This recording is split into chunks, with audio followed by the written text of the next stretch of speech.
ምስ ሬድዮ ኤረናይኹም ዘለኹም ዝኸበርኩም ሰማዕትና እዚ ሶሙናዊ ፍጻሜታት እዩ።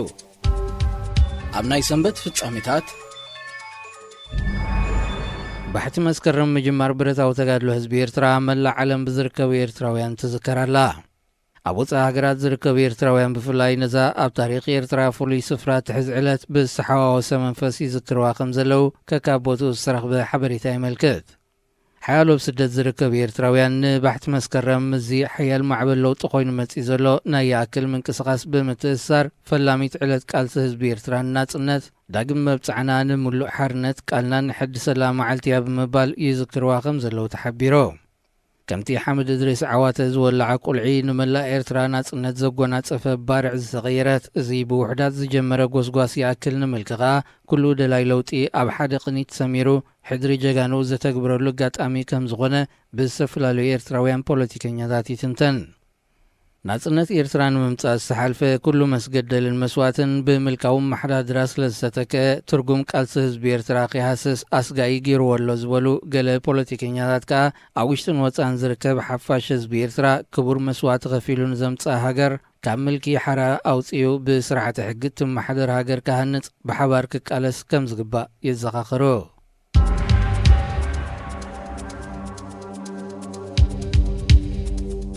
ኣብ ጅቡቲ ተቐይዶም ዝጸንሑ 19 ኤርትራውያን ሙሩኻት ኩናት ናብ ካናዳ ተጣይሶም። እቶም ኣብ ወርሒ ግንቦት 2008 ናብ ከባቢ ራስ ዱሜራ መንጎ ኤርትራን ጅቡትን ኣብ ዝተኻየደ ኩናት ዝተማረኹ ኣባላት ሓይልታት ምክልኻል ብመንግስቲ ጅቡቲ ምሕረት እኳ እንተተገብረሎም ንጸጥታ የስጋእኒ እዩ ብምባል ኣብ መቐየዲ ማዓስከሪ ይትይዎም። ኣብ ትሕቲ ጽላል ቀይሕ መስቀል ድሕሪ ምጽናሕካ ኩላቶም ናብ ካናዳ ከም ዝተፋነው ሓልዮት ንሰብኣዊ መሰላት ኣብ ኤርትራ ንሬድዮ ኤረና ብሰደዶ መልእኽቲ ፍሊጡ። ብመንጎኝነት ቀጠርን ካልኦት ሃገራት ዓረብን ንኤርትራን ጅቡትን ብምቅራብ ዕርቀ ሰላም ክካየድን ምልውዋጥ ሙሩኻት ኩናት ክፍጸምን ዝተኻየደ ፈተነ መንግስቲ ኤርትራ ሙሩኻት ከም ዘለውዎ ስለ ዘይተኣመነ እቶም ኤርትራውያን ኣብ ሕሱም ኩነታት እዮም ጸኒሖም። ብወገን ጅቡቲ ብኤርትራ ዝተማረኹ ወታሃደራት ከም ዝነበርዋ እቶም 4 ብመንጎኝነት ቀጠር ናብ ሃገሮም ክትመልሶም እንከላ ካልኦት ገና ዝተረፉ ከም ዘለውያ ክትጠቅስ ጸኒሓ። እቶም 19 ኤርትራውያን ሙሩኻት ኩናት ነበር ካናዳ ብዝኣተውሉ ግቡእ ኣቀባብላ ከም ዝተገብረሎምን ህጹጽ ናይ ሕክምና ኣገልግሎት ንዘድልዮም ከዓ ብእዋኑ ክረኽቡ ከም ዝኽኣሉ ሓልዮት ሰብኣዊ መሰላት ኣብ ኤርትራ ይገልጽ።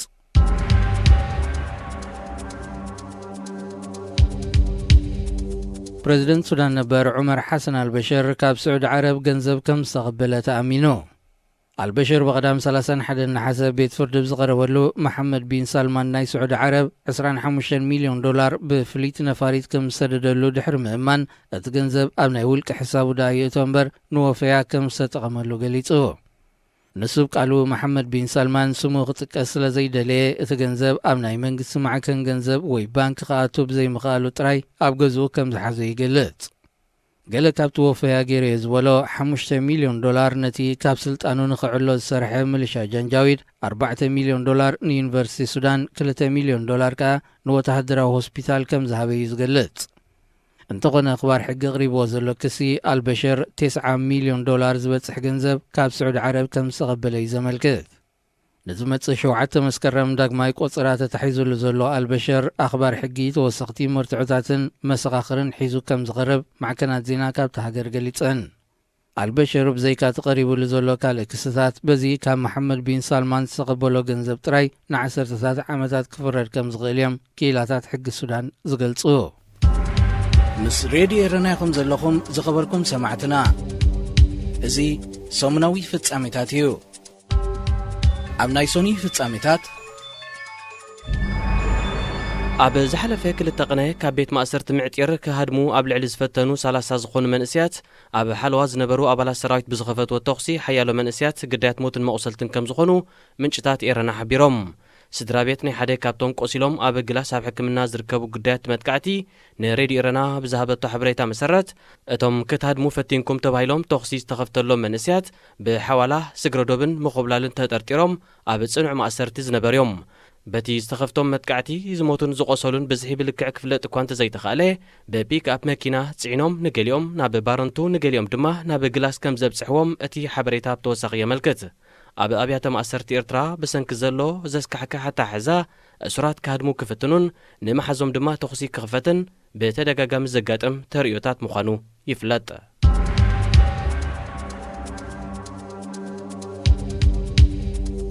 ቀዳማይ ሚኒስተር ሱዳን ዓብደላ ሐምዶቅ 18 ዝኣባላቱ ካቢነ ሚኒስተራት ንምቋም ተወሳኺ ግዜ ከም ዘድልዮ ተገሊጹ። እቲ ቀዳማይ ሚኒስተር ነቶም 13 ሚኒስተራት ክረቁሕ እንከሎ ዝተረፉ 5 ግና ኣብ ክትዕ ወሪዱ ከም ዘሎ ምንጭታት ሃገር የመልክቱ። ሓይልታት ለውጥና ሓርነት ካብ ዘቕረብዎም ሕፁያት ብፍላይ ንጸፍሒ ሚኒስተር ጉዳያት ወጻኢ ምስቲ ቀዳማይ ሚኒስተር ከሰማምዖም ከም ዘይከኣለ ተሓቢሩ። ምስቶም ሓይልታት ንለውጢ ብልፍንቲ መንግስቲ ያቆሙ ዘሎ ወተሃደራዊ ባይቶ ሱዳን ጸፍሒ ሚኒስተራት ምክልኻልን ውሽጣዊ ጉዳያትን ክሕዝኣሉ እንከሎ ሚኒስተራት ቁጠባ ጉዳያት ወጻእን ዞባዊ ምሕዳራትን ነቲ ሲቪላዊ ወገን ተዋሂብሎ። ይኹን እምበር ካብ ክልቲኦም ወገናት ንዝቐርቡ ዘለዉ ሕፁያት ናብቲ ካቢነ ክጽንበሩ እንተኾይኖም ብቐዳማይ ሚኒስተር ተቐባልነት ክረኽብሎም። እቲ ቀዳማይ ሚኒስተር 18 ኣባላት ካቢነኡ ንለውጢ ኣብ ዝካየድ ዝነበረ ምንቅስቓስ ልዑል ኣበርክቶ ዝነበረን ደቂ ኣንስትዮን ዝተነጸሉ ኣካላት ሕብረተሰብ ሃገርን ዝሓቖፈ ክኸውን ከም ዝደልዩ ዝንገረሉ። ብሰንኪ እዚ ተፈጢሩ ዘሎ ክትዓድ ድማ ካቢነ ሚኒስተራት ሃገር ዛጊት ብምልኣት ክቐውም ኣይከኣለን። ኣባላት ካቢነ ሚኒስተራት መሰጋግሪ መንግስቲ ሱዳን ኣብዚ ቀረባ መዓልታት ብወግዕ ተረቂሖም ቃለ መሓላ ክፍጽሙ ተጽቢት ኣሎ።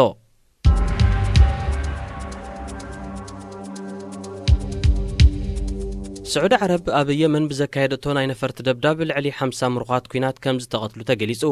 እቲ ብሰንበት ሓደ መስከረም ዝተኻየደ ደብዳብ ኣብ ምዕራባዊ የመን ዳማር ኣብ ዝተባህለ ምሩኻት ኩናት ተዓቂቦምሉ ዝነበሩ ቤት ማእሰርቲ ከም ዝተፈጸመ ዝሓበረ ኣፈኛ ሕቲ እቲ ቦታ ብቀይሕ መስቀል ዝተፈልጠ ምንባሩ ኣረጋጊጹ። ብመሰረት ሓበሬታ ኣፈኛ ኣብቲ ቤት ማእሰርቲ 185 ምሩኻት እዮም ነይሮም። ወኪል ቀይሕ መስቀል ኣብ የመን ነቲ ፍጻሜ ንምጽራይ ይሰርሕ ከም ዘሎ ብመንገዲ ትዊተር ሓቢሩ። سعود عرب بزعباتن مرخات كينات إلى ما زجبريو زبالة لزلو متقعتي وقعوا ملاش أي هابتلون نفرت وجه سعود عربن حبرات إماراتن أب يمن أب أبيات تمرتن كم مرعز أمسلة وراياتن بزكاية دو دبدبات أما يتقولون سلمان سباتن قدات موتن مقصلتن كوينم يوم أب زحلفة حموش تعمتات نفرت وجه سعود عربن حبرات إماراتن أب يمن 10 شمون تشح جزي دبدب كم زكايدان بسن كدما 10 تشح سلمان سبات كم زموتن صبصبات يحبرو مس راديو إيراناكم زلكم زخبركم سمعتنا ازي سومنا فتصاميتاتيو ام نايسولس فتصاميتات ጽላል ዝተፈላልያ ፖለቲካውያን ውድባት ኤርትራ ዝኾነ ሃገራዊ ዲሞክራሲያዊ ባይቶ ፈላሚ ቤት ጽሕፈቱ ብቐዳም 31 ነሓሰ ኣብ ስቶክሆልም ከፊቱ። ሃገራዊ ባይቶ ኤርትራ ድሕሪ 8 ዓመታት ኣብ ዝሓለፈ ወርሒ ሚያዝያ ዘካየዶ ጉባኤ ንኣቶ ነጋሽ ዑስማን ካብ ሰውራዊ ባይቶ ከም ኣቦ ወንበር ከም ዝመረጾ ይዝከር። እቲ ባይቶ ኣብ ኢትዮጵያ ዝነበሮ ፖለቲካዊ ቻርተር ብምቕያርን ብምምሕያሽን 122 ዝነበረ ብዝሒ ኣባላት ማእከላይ ባይቶ ብፍርቂ ብምንካይን ብሓድሽ ውዳበን ዳግማይ ፖለቲካዊ ንጥፈታቱ ጀሚሩ ይርከብ። ኣብ ኢትዮጵያ ዝነበራ ፖለቲካውያን ውድባት ኤርትራ ምስ ሕወሓት ብዝነበረን ምስሕሓብ ካብ ግዜ ናብ ግዜ ክዳኸማ ድሕሪ ምጽናሕ ምስ ምምጻእ ለውጥን ቀዳማይ ሚኒስተርን ኣብ ኢትዮጵያ ዝበዝሓ ናብ ሃገራት ምዕራብ ይምለሳ ምህላወን ይፍለጥ። ሃገራዊ ዲሞክራሲያዊ ባይቶ ኣብ ስቶክሆልም ዝኸፈቶ ቤት ጽሕፈት ድሕሪት ናይ ኢትዮጵያ ናይ ፈለማዮ ኩሉ ኤርትራዊ ዜጋ ብዝያዳ ድማ መንስያት ብዘይ ኣፈላላይ ተጠቐምቲ እዚ ተኸፊቱ ዘሎ ቤት ጽሕፈት ክኾኑ ድሌት ከም ዘለዎ ሃገራዊ ዲሞክራሲያዊ ባይቶ ንኤረና ብዝሃቦ ሓበሬታ ጸዊዑ።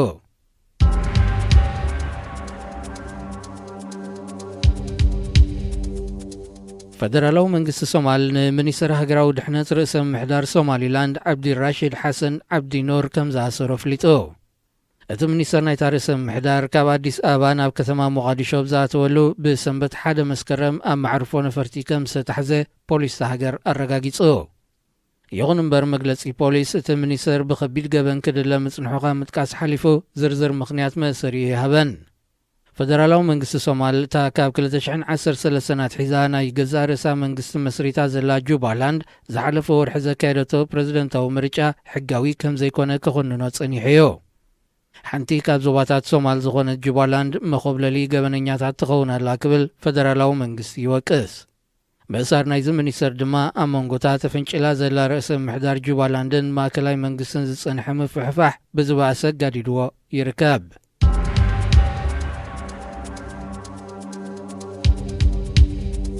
ቱርኪ ኣብ ቀጠር ተወሳኺ ወተሃደራዊ ማዕስከር ክትሃንጽ ምዃና ተገሊጹ። እታ ሃገር ኣብ ርእስቲ ቀዲሙ ዝጸንሐ ማዓስከር ሓይልታት ኣየርን ባሕርን ዘጠቓለለ ሰራዊት ከተዋፍር ምዃና ምስ መንግስቲ እታ ሃገር ቅርበት ዘለዎም ወገናት ንዝሃብዎ ሓበሬታ ብምጥቃስ ማዕከናት ዜና ዓረብ ሓቢረን። ክልቲአን ሃገራት ዝጸንሐን ወተሃደራዊ ምትሕግጋዝ ከዕበያን ቱርክ ድማ ኣብ ቀጠር ተወሳኺ ማዓስከር ከተቕውም ምዃናን ዝግለጽ ዘሎ ሃገራት ወሽመጥ ዓረብ ብጉዳይ ኢራን ኣብ ሻቕሎት ወዲቐናሉ ዘለዋ ወቕቲ እዩ። ብስዑድ ዓረብን ሕቡራት ኢማራትን ዝተመርሐ ምትእኽኻብ ሃገራት ወሽመጥ ምስ ቀጠርን ቱርክን ዝጸንሖ ምስሓብ ከይፈትሐ ኣብ ጉዳይ ኢራን ሓበራዊ መርገጺ ክወስድ ከም ዘይክእል ተንተንቲ የረድኡ። ቱርኪ ካብ ቀጠር ወጻኢ ኣብ ሶማል እውን ወተሃደራዊ ማዓስከር ከም ዘለዋ ይፍለጥ። ብዘይካዚ ኣብ ሱዳን ብሓገዝ ቀጠር ኣብ ወደብ ስዋኪን እውን ተመሳሳሊ መደብ እኳ እንተነበራ ስርዓት አልበሽር ብምውዳቑ እቲ መደብ ተሰናኺሉ ምህላዊ ይግለጽ። ሃገራት ዓረብ ባጋጢሞን ዘሎ ምክፍፋል ንዞባ ቀርኒ ኣፍሪቃ ናብ ቅድድም ወተሃደራዊ ሽርክነት ኣውዲቕዎ ይርከብ። ኤርትራ፣ ጅቡትን ሶማሊላንድን ምስ ስዑድ ዓረብን ሕቡራት ኢማራትን ክውግናን ከለዋ ሶማል፣ ኢትዮጵያን ሱዳንን ግና ምስ ክልቲኡ ደንበታት ዝጸንሐን ዝምድና ክቕጽላ ከም ዝደልየን ዝገልጻ። መንግስቲ ኤርትራ ቀጠርን ቱርክን ተሓባቢረን ኣሕዋት እስላም ንዝተባሃለ ምንቅስቓስ ብምድጋፍ ኣንጻሩ ውዲት ይኣልማ ከም ዘለዋ እዩ ዝወቅስ። ምስ ሬድዮ ኤረና ኢኹም ዘለኹም ዝኸበርኩም ሰማዕትና እዚ ሰሙናዊ ፍጻሜታት እዩ። ኣብ ናይ ረቡዕ ፍጻሜታት ኣብ ኤርትራ ብትሕቲ ሃይማኖታውን ብሕታውን ትካላት ክመሓደራት ጸንሓ ኩለን ኣብያተ ትምህርቲ ከም ዝተሃገራ ምንጭታት ኤረና ሓቢሮም። ብመሰረት ነተን ትካላት ዝተዋህበ መምርሒ መንግስቲ ኣቐዲሙ ብዘውፅእ ኣዋጅ መሰረት እተን ኣብያተ ትምህርቲ ናብ መንግስቲ ክሰጋገራየን ዝብል እዩ። እተን ኣብያተ ትምህርቲ ከም ዝተሃገራ ንመሓደርተን ዝተሓበረ ናይ ዓመተ 2019-2020 ስሩዕ ኣካዳሚያዊ ትምህርትን ምጅማር ምድላዋት ኣብ ዝካየደሉ ዘሎ እዋን እዩ። በዚ ናይ ምህጋር መስርሕ ተጸልየን ዘሎ ኣብያተ ትምህርቲ ኣብ ኣስመራ ብቋንቋ ዓረብ ተምህር ጃልያን እንዳ ማርያምን ክርከበን ከለዋ ኣብ ከረን፣ ባረንቱ፣ ደቀ መሓርን ካልእ ከተማታትን ዝነበራ ኣብያተ ትምህርቲ እውን ተመሳሳሊ ዕጫ በፂሕወን ኣሎ። እቲ መንግስቲ ኣቐዲሙ ኣብ ልዕሊ ናይ መባእታ ኣብያተ ትምህርቲ ተመሳሳሊ ስጉምቲ ከም ዝወሰደ ኣይርስዕን። መዚ ተታሓይዙ ተምሃሮ ዲያል እስላምያ ናይ ኣኽርያ ድሕሪ ዘካየድዎ ተቃውሞ ሞት ክልተ ቦታትን ሓደ መንእሰይን ዘሰዓበ ጀምላዊ ማእሰር ተምሃሮ ወለድን መምሃራንን ከም ዝተኻየደ ይዝከር። ኣብ ርእሲ እዚ እውን መንግስቲ ኤርትራ ብካቶሊካዊት ቤተ ክርስቲያን ዝእልያ ዝነበራ ማእከላት ሕክምና ከም ዝሃገረ ይፍለጥ።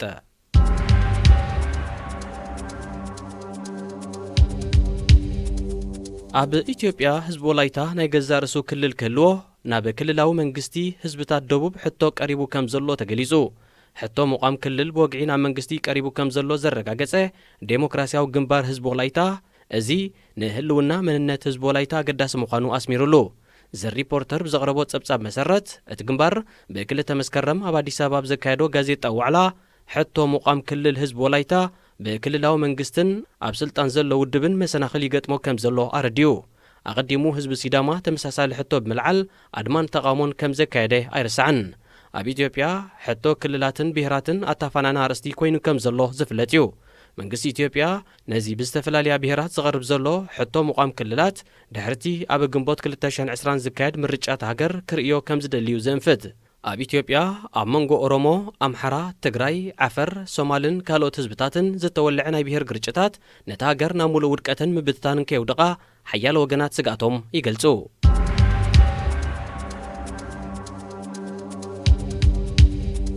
መንግስቲ ሶማል ካብ ኬንያ ናብ ርእሰ ከተማ ጁባላንድ ኮይና ዘላ ኪስማዮ ዝካየድ ቀጥታዊ በራታት ደው ክብል ኣዚዙ። እቲ መንግስቲ ነዚ ትእዛዝ ዘመሓላለፈ ኬንያ ነቲ ካብ ሶማል ተፈልዩ ናይ ገዛ ርእሱ መንግስቲ መስሪቱ ዘሎ ፕረዚደንት ጁባላንድ ኣሕመድ ማዶረ ትድግፍ ስለ ዘላ እዩ። ኬንያ ካብ ሞቃዲሾ ዝካየድ ቀጥታዊ በራታት ደው ኣቢላ ክነሳ ናብ ኪስማዮ ቀጥታዊ በራታት ከተካይድ ከም ዘይትኽእል እዩ መንግስቲ ሶማል ዝገለጽ። ናብ ሶማል ዝካየድ ቀጥታዊ በራታት ብሞቃዲሾ ክኸውን ከም ዘለዎ ዝሓበረት መንግስቲ ጁባላንድ እውን ኣካል ሶማል ስለ ዝኾነት ናብ ርእሰ ከተማ ቀጥታዊ በራታት ክህሉ የብሉን እዩ ዝብል ዘሎ። ፌደራላዊ መንግስቲ ሶማል እታ ካብ 2013 ኣትሒዛ ናይ ገዛ እርሳ መንግስቲ መስሪታ ዘላ ጁባላንድ ዝሓለፈ ወርሒ ዘካየደቶ ፕረዚደንታዊ ምርጫ ሕጋዊ ከም ዘይኮነ ከኽንኖ ጸኒሑ። እንተኾነ መንግስቲ ኬንያ ነቲ ካብ ሶማል ተፈልዩ ናይ ገዛ ርእሱ መንግስቲ ዘቆመ ፕረዚደንት ናይታ ርእሰ ምምሕዳር ኣሕመድ መሐመድ ማዶቤ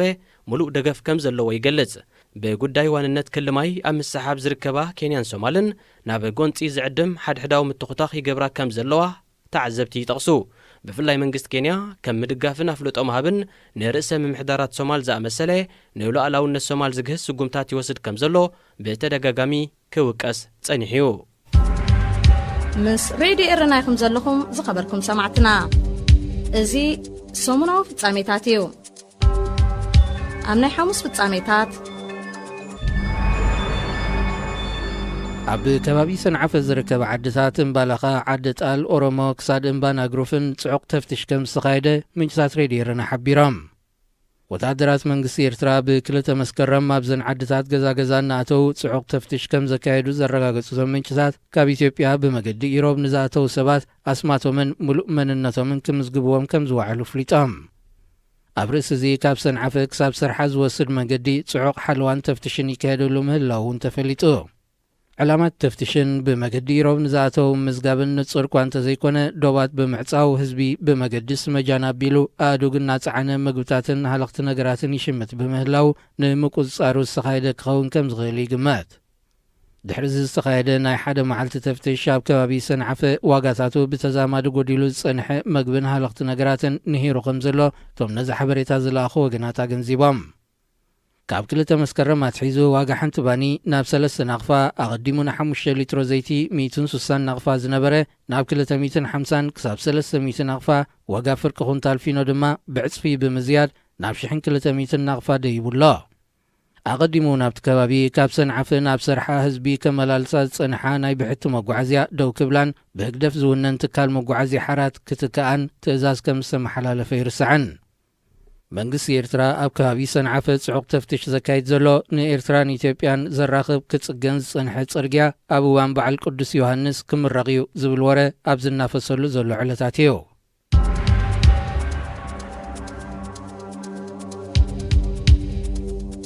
ኣብ ኤርትራ ካብ ዘሎ ግዱድ ዕስክርና ሃዲሞም ኣብ ኖርዌይ ዕቑባ ዝሓተቱ ኤርትራውያን ብምኽንያት መበል 25 ዓመት ምምስራት ሰዋ ጽምብል ምክያዶም ኣዘራራቢ ኮይኑ ማዕከናት ዜና ኖርዌይ ብዘቕርቦ ዘለዎ ሓበሬታ እቶም ኤርትራውያን ወተሃደራዊ ልብሲ ወዲዮም ባንዴራ ኤርትራን ኣብ መልበሉ ምስቲ ናብቲ ሃገር ዑደት ዘካይድ ዝነበረ ኣማኻሪ ፕሬዚደንት ኣቶ የማነ ገብረኣብ ክሰኣሉን ወዛሕዛሕ ክብሉን ምስቲ ዕቑባ ንምሕታት ዘቕረብዎ ምኽንያት ዘይሳነዩ ክብላየን ዝጠቕሳ ገለ ካብቶም ዕቑባ ዝሓተቱ ዜጋታት ኤርትራ ኣብዚ እዋን እዚ ዜግነት ወሲዶም እኳ እንተኾኑ ኖርዌይ ኣብ ልዕሊ ኤርትራውያን ሓተቲ ዕቑባ ሒዛቶ ዝጸንሐት ፖሊሲ ክትፍትሽ ዘገድድ ምዃኑ ዝተፈላለዩ ወገናት ኣገንዚቦም ኖርዌይ ኣቐዲማ ዕቑባ ሓቲቶም ከብቅዑ ብመገዲ ሱዳን ናብ ኤርትራ ንዝመላለሱ ኤርትራውያን ንምቁፅጻር ዝወሃቦም ናይ ስደተኛታት ናይ መገሻ ሰነድ ኣብ ርእሲ ናብ ኤርትራ ናብ ሱዳንን ኢትዮጵያን እውን ከይበጽሑ ዝእግድ እዩ ኣቐድማ ኣቢላ ስዊዘርላንድ ኣብቲ ሃገር ዕቑባ ሓቲቶም ናብ ኤርትራ ንዝመላለሱ ኤርትራውያን ትከታተልን ናይቶም ናብ ኤርትራ ከም ዝበጽሑ ዝተረጋገጸ ድማ ናይ ዕቑባ መሰሎም ከም ዝሰረዘትን ይፍለጥ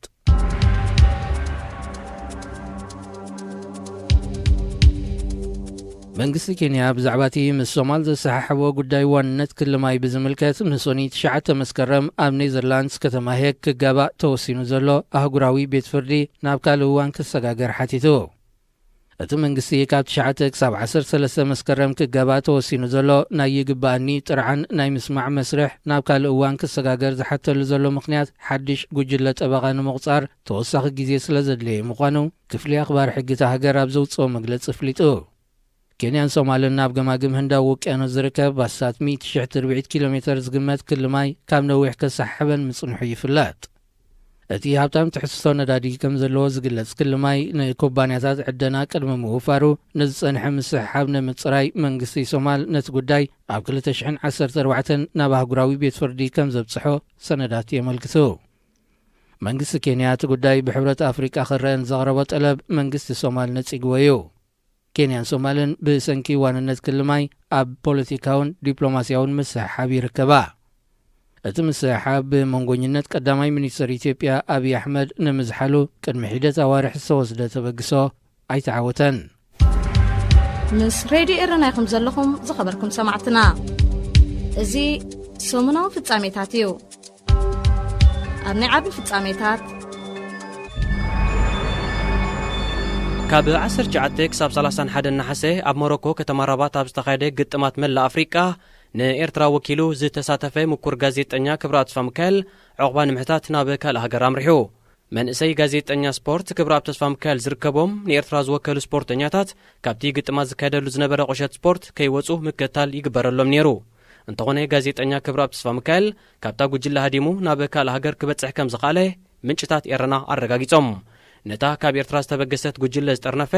ናይ ኮሎኔል ማዕረግ ዘለዎ ሓደ ካብ ሓለፍቲ ስፖርታዊ ጉዳያት ንፖሊስ ሞሮኮ እኳ እንተሓበረ ፖሊስ ሃገር ግና እቲ ኤርትራዊ ጋዜጠኛ ብመንገዲ ማዕርፎ ነፈርቲ ከም ዝወፀ አረጋጊጽሉ ኤርትራ ኣብቲ ንክልተ ሰሙን ዝቐጸለ ግጥማት መላእ አፍሪቃ ብሽዱሽተ ዓይነታት ስፖርት ማለት ቅድድም ብሽክለታ፣ አትሌቲክስ፣ ባድሚንተን፣ ሰደቃ ቴኒስ፣ ምሕንባስን ቼዝንያ ተሳቲፋ ጋዜጠኛ ክብረአብ ተስፋ ሚካኤል ድማ ብዛዕባ እዚ ጸብጻባት ከዳልዩ ምስታ ጉጅለ ካብ ሚኒስትር ዜና ተላይኹ እታ ጉጅለ ብሓደ መስከረም ናብ ኣስመራ ክትምለስ እንከላ ምስኣ ዝተላእከ ጋዜጠኛ ግና ከም ዘይተመልሰ ናብ ሚኒስትር ዜና አቶ የማነ ገብረ መስቀል ጸብጻብ ኣቕሪባ ኣብ ፕሮፓጋንዳዊ ስራሓት ጥራይ ዝተጸምደ ሚኒስትር ዜና ኣብ ልዕሊ ኣባላቱ ጸቕጢ ዝተሓወሶ ምፍርራሕን ምክትታልን ከም ዘካይድዮም ናብ ካልኦት ሃገራት ዕቑባ ዝሓተቱ ጋዜጠኛታት ዝገልጹ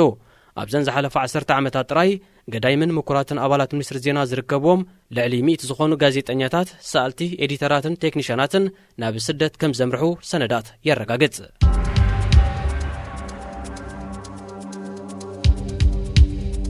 ብ4 መስከረም ኣብ ኣስመራ ዝተኻየደ ግጥም ክልተ ብሓደ ዝተሳዕረት ሃገራዊት ጋንታ ኩዕሶ እግሪ ኤርትራ ንሰሉስ 10 መስከረም ናይ መልሲ ግጥም ንምክያድ ሰንበት ናብ ናሚብያ ከተመርሓ ብኣግማል ቀይሕ ባህሪ ትፍለጥ ሃገራዊት ጋንታ ኤርትራ ድሕርቲ ኣብ ጥቅምቲ 2015 ኣብ ቦትስዋና ዘጋጠማ ህድማ መላእ ኣባላታ ን5 ዓመታት ዞባዊ ግጥማት ከየካየደት እያ ጸኒሓ ብረቡዕ ዝተኻየደ ግጥም ውፅኢት ናይትን ሓያሎ ዓመታት ካብ ዞባዊ ግጥማት ዝተፈልየትሉ ኩነታት ዘንጸባረቐ ምንባሩ ኩዕሶ እግሪ ኤርትራ ብቐረባ ዝከታተሉ ወገናት ንሬድዮ ኤረና ሓቢሮም 14 ኣባላታ ካብ ወፃኢ ሃገራት ዝተጸንበርዋ ሃገራዊት ጋንታ ኤርትራ ትሕቲ ትጽቢት ብቕዓት ኣብ ርእሲ ምርኣያ ናብ ገዛእ ልዳታ ሓንሸቶ ብምዝጋብ ኣብ ቅድሚያ ሸሓት ደገፍታ ኣብ ኣስመራ ስታድዮም 2-1 ተሳዒራ ኤርትራዊ ወደናዊ ሓለቓ ጋንታ ሃገራዊት ጋንታ ኤርትራ ናብ ዝቐጽል ዙርያ ክትሓልፍ እንተኾይና ዝመጽእ ሰሙን ኣብ ናሚብያ ከተማ ዊንድሆክ ስታድዮም ሳም ኒዮማ ንዝህልዋ ግጥም ንናሚብያ ብውሕዱ ብ2 ጸብለታ ሸቶ ክትስዕር ኣለዋ ኣብ ኩዕሶ እግሪ ዝተሓተ ብቕዓት ዘለውን 28 ሃገራት ኣፍሪቃ ቅድሚቲ ወግዓዊ ናይ መጻረይ ግጥማት ዋንጫ ዓለም 2022 ምጅማሩ ሓድሕደን ክፈታተናዩ ፊፋ ነቲ መደብ ሰሪዕዎ ኣብዚ ናይ መጻረይ ግጥማት ዝሓለፋ 14 ሃገራት ድማ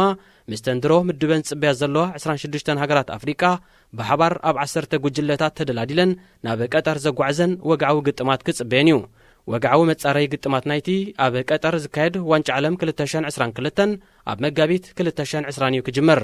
ኤርትራ ብብቕዓት ኩዕሶ እግሪ ኣብ ኣፍሪቃ ካብ ዘለዋ 55 ሃገራት ኣብ መበል 54 ክትስራዕ እንከላ ብደረጃ ዓለም ድማ ኣብ መበል 202 ትርከብ ናሚብያ ብወገና በአፍሪቃ መበል 30 ኣብ ዓለም ድማ መበል 121 ደረጃ ሒዛላ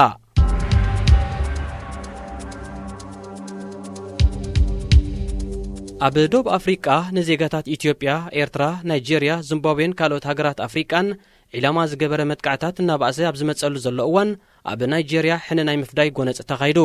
ጸለምቲ ደቡብ ኣፍሪቃውያን ኣብ ልዕሊ ካልኦት ጸለምቲ ዜጋታት ሃገራት ኣፍሪቃ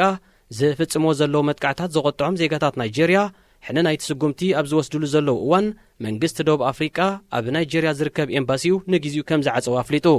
መንግስቲ ናይጄርያ ዜጋታት ደቡብ ኣፍሪቃ ኣብ ልዕሊ ካልኦት ኣሕዋቶም ዜጋታት ሃገራት ኣፍሪቃ ዝፍጽሞ ዘሎ መጥቃዕታት ብትርብ ምኹናን ዜጋታት ናይጄርያ ናብ ሃገሮም ክምለሱ ጸዊዕሎ